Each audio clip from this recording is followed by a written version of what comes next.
We're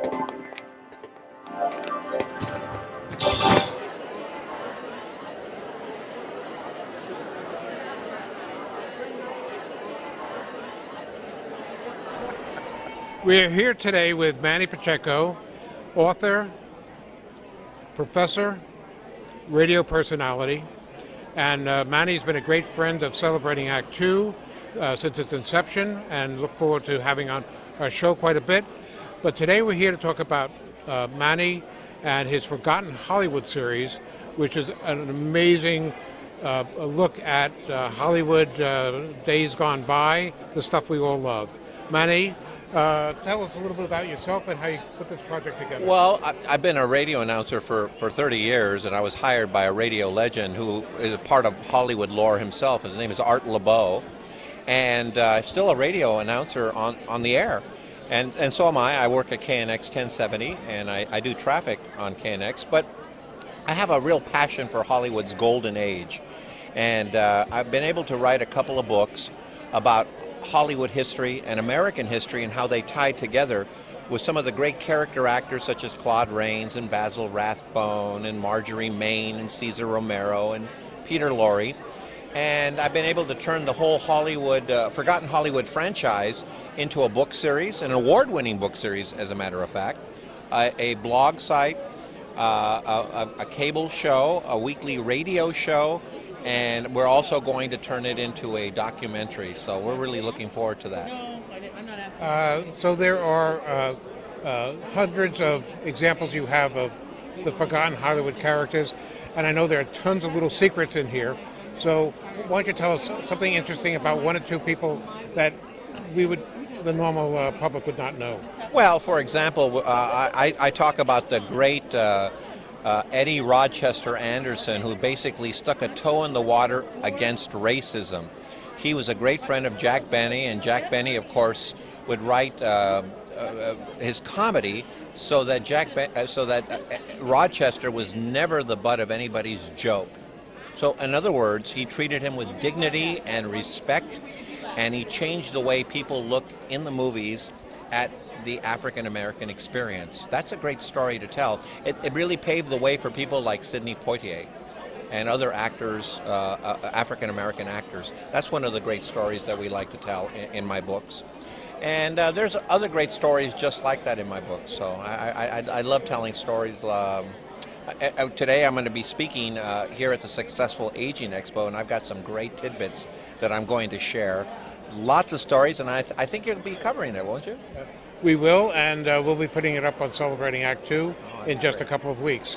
If people are interested in getting these books, our audience that couldn't make it here today, how can they reach you to acquire them? Through my Forgotten Hollywood website, or they can go to Amazon, Barnes & Noble, all the traditional bookstores. But I'm always making appearances through the Rotary organizations, and I visit a lot of different organizations that cater to folks of a certain age, such as the Successful.Aging Expo, and I'm able to share my books with anybody who's interested in purchasing them, but mostly through Amazon, Barnes & Noble, the traditional websites, things like that. Very good. And do you have any other special projects that I know there's a long-term one that you're working on? Sure. Maybe you could tell us about that, or any other projects you're working on right now. The big one that I'm working on is, of course, the documentary, and we're going to tell the story of Lionel Barrymore and how he changed the way people look at folks with disability. Basically, the latter half of his career was in a wheelchair. It basically changed the president's mind and how he looked at his own disability. The president? President FDR, of course, Franklin D. Roosevelt, and how he basically decided to partner with Hollywood to raise money for the March of Dimes program, and how that became the most successful program of all disability or disease-raising organizations, and how they were able to eradicate polio within a decade after FDR's passing. And that's all because of the influence that Lionel Barrymore had while he was himself disabled in a wheelchair. It's a remarkable story.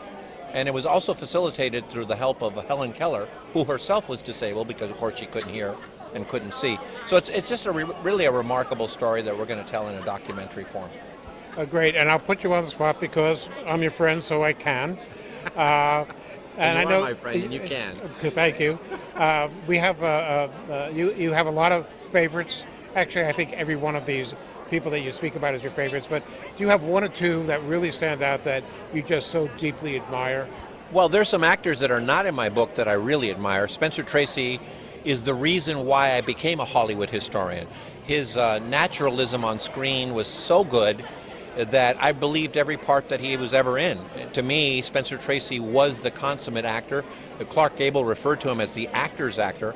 But in my books, I start my very first chapters on Claude Rains because of the fine work that Claude Rains did while he was with Warner Brothers. In fact, he was such a fine actor that Bette Davis wanted to marry him and always wanted him as her leading man. It's a remarkable actor. Stood 5'6", but on screen he stood so much taller.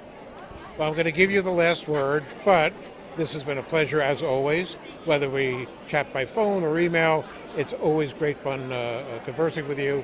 We look forward to having you appearing on Celebrating Act 2, and want to give you the last word about anything you want to tell our audience. Well, I recommend that folks read my Forgotten Hollywood book series. I'd love for them to visit my Forgotten Hollywood website. And if you'd like to hear me on the radio, you can hear me every Sunday between noon and 6 on KNX 1070. Thank you very much. Appreciate it. Have a great day. Great. Thank you.